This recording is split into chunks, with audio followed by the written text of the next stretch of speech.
సంబంధించి ఎవరికి నష్టం జరగకుండా లీగల్గా అందరికీ న్యాయం జరిగేటువంటి కార్యక్రమాలని రాష్ట్ర ప్రభుత్వం చేపడుతుందని కూడా ఈ సందర్భంగా మనవి చేస్తా ఉన్నాం. ఒక గ్రామంలో అయితే కుండలు చేసుకునేటువంటి గ్రామంలో మట్టి తెచ్చుకోనేట్లేదు, మమ్మల్ని అడవిలోంచి కుండలు చేయటానికి అని చెప్పారు. కొమ్మరి తండ ఇంద్రవల్లి దాటిన తర్వాత అటువంటి వారి గురించి కూడా రాష్ట్ర ప్రభుత్వాన్ని కొన్ని చోట్ల నుంచి కుండలు తయారు చేసుకోవడానికి కావాల్సిన మట్టిని అలాట్ చేసేటువంటి కార్యక్రమం కూడా చేస్తాం అధికారికంగా, అది కూడా అని చెప్పి మీ అందరికీ మనవి చేస్తా ఉన్నాం. మిత్రులారా, ఆదిలాబాద్ జిల్లా చాలా అందమైన జిల్లా, అనేక రకాలైనటువంటి జల వనరులు ఉన్నటువంటి జిల్లా, అనేక రకాలైన జంతువులు ఉన్నటువంటి జిల్లా, ఫల పుష్పాలతో, కొండలు వాగులు సెలవులతో నిత్యం పారేటువంటి అనేక ప్రాంతాలతో నిండి ఉన్నటువంటి ఈ జిల్లా వెనుకబడిన జిల్లా అని చెప్పుకోవాలంటేనే నాకు బాధగా ఉంది.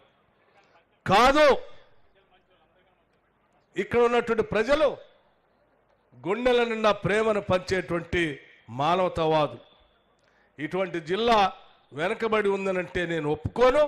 ఈ జిల్లా ఈ రాష్ట్రంలో అన్ని జిల్లాల కంటే ముందు ఉండేటట్టుగా ఈ కాంగ్రెస్ ప్రభుత్వం, ఇందిరమ్మ ప్రభుత్వం పనిచేస్తుంది అని చెప్పి మీ అందరికీ మాటిస్తా ఉన్నా. నాకు కానీ, లేకపోతే ఈ రాష్ట్ర ముఖ్యమంత్రి రేవంత్ రెడ్డి గారికి కానీ, లేకపోతే యావత్ ఇందిరమ్మ రాజ్యంలో ఉన్నటువంటి మంత్రి మండల సహచరులకు కానీ, కాంగ్రెస్ పార్టీకి కానీ ఆదిలాబాద్ జిల్లా అంటే గుండెల్లో పెట్టుకొని చూసుకోవాలనేటువంటి ఆలోచనతో ఉన్నటువంటి ప్రభుత్వం ఈరోజు పాలన చేస్తుంది, మీకోసం పని చేస్తుందని కూడా ఈ సందర్భంగా మనవి చేస్తూ ఉన్నాం. ఇక్కడ ఉన్నటువంటి నీటి పారుదల రంగానికి సంబంధించిన అన్ని ప్రాజెక్టులు పూర్తి చేస్తాం. ఆనాటి కాంగ్రెస్ ప్రభుత్వ హయాంలో మొదలుపెట్టినటువంటి తుమ్మిడిహట్టి ప్రాజెక్ట్, తుమ్మిడిహట్టి దగ్గర మొదలుపెట్టినటువంటి ప్రాజెక్ట్ ఆగిపోయింది. ఆదిలాబాద్ జిల్లాలో ఉన్నటువంటి ఉమ్మడి ఆదిలాబాద్ జిల్లాలో ఉన్నటువంటి కొన్ని నియోజకవర్గాలకి నీళ్లు రాక ఇబ్బంది పడుతున్నటువంటి పరిస్థితి పాదయాత్ర సందర్భంగా అనేక మంది నా దృష్టికి తీసుకొచ్చారు. అందుకే తిరిగి మాటిస్తా ఉన్నాం.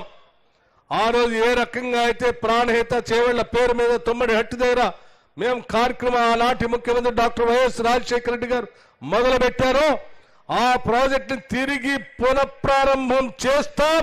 కేవలం 4-5 నెలల్లోనే దానికి సంబంధించిన పనులు కూడా మొదలు పెడతాం.